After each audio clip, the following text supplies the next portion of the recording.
Hello साथीहरु, यस भिडियोमा हामी सिक्नेछौं डिटर्मिनेन्ट कसरी निकालिन्छ। यस सम्बन्धी केही हिसाबहरु 3-4 वटा हिसाबहरु पनि बनाउँछौं। तपाईहरु यो च्यानलमा नयाँ हुनुहुन्छ भने यो च्यानललाई सब्स्क्राइब गरिहाल्नु। यस्तै म्याथ सम्बन्धी भिडियो आउँदै राख्छु यो च्यानलमा।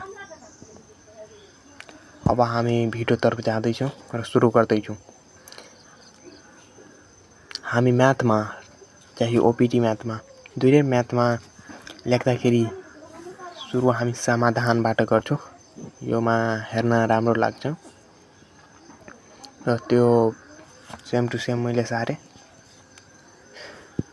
त्यो तपाईहरु दुईटै साइड एउटा लाइन हेर्नुहुन्छ, त्यो नै डिटर्मिनेन्टको साइन हो।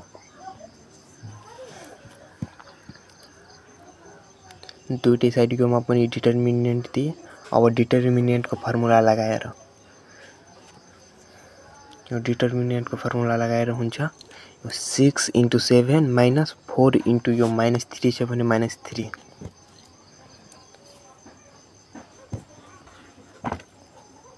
अब त्यसलाई हल गर्दैछौं हामी। यसलाई मल्टिप्लाई गरेर यो माइनस माइनसले पनि मल्टिप्लाई गरेर यस्तो आउँछ अनि दुवैले जोडेर 54 आउँछ। यसको आन्सर नै यो भयो।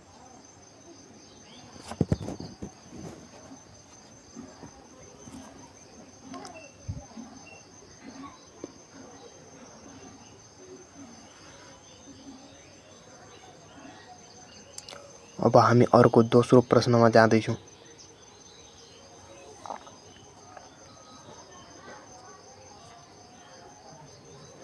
दोस्रो प्रश्नमा हामी त्यसमा डिटर्मिनेन्टमा अरु संख्याहरु दिएछ, कुनै एउटा छैन। त्यसको मान हामी कसरी निकाल्ने? जस्तै यो छ -3 छ, 5 छ, x छ, 2 छ। त्यो x को मान हामी कसरी निकाल्ने? त्यो यस भिडियोमा हामी सिक्नेछौं फेरि।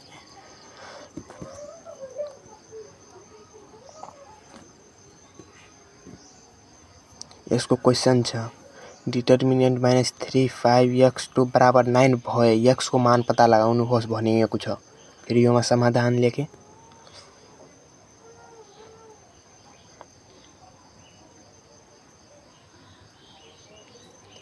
अब फेरि त्यस्ताको त्यस्तै सारे तल, त्यसपछि हल गर्छौं हामी।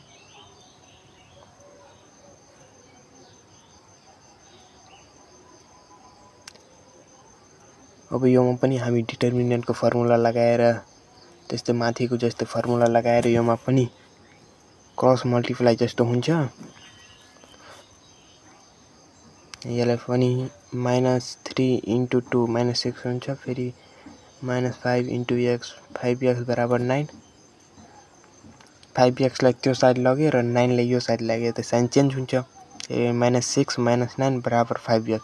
त 5x बराबर यो दुईटैलाई जोड्दा माइनस माइनस प्लस हुन्छ, त्यसैले यो दुईटैले जोड्दा -15 हुन्छ।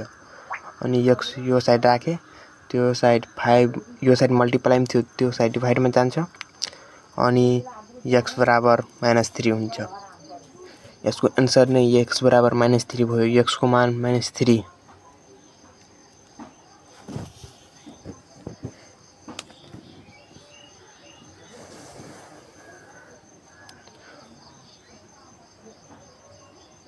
हामी तेस्रो हिसाब बनाउँदैछौं र तपाईहरु यो हिसाबहरुमा कहाँ बुझ्नु भएन तपाईहरु कमेन्ट गर्नु होला र अगाडि म कुन हिसाब बनाइदिन्छु त्यसको पनि कमेन्ट गर्नु होला।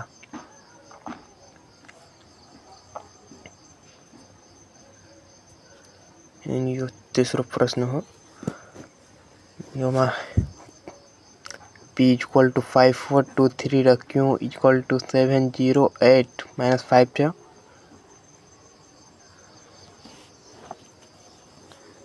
यसमा भने छ 2p + 3q निकाल्न। 2p + 3q यसको डिटर्मिनेन्ट भने चाहिँ निकाल्न।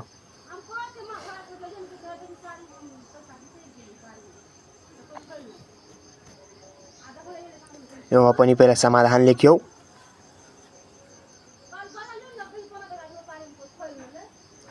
p बराबर 2p + 3q बराबर व्हाट यो भने चाहिँ निकाल्न, यसको डिटर्मिनेन्ट भने चाहिँ निकाल्न।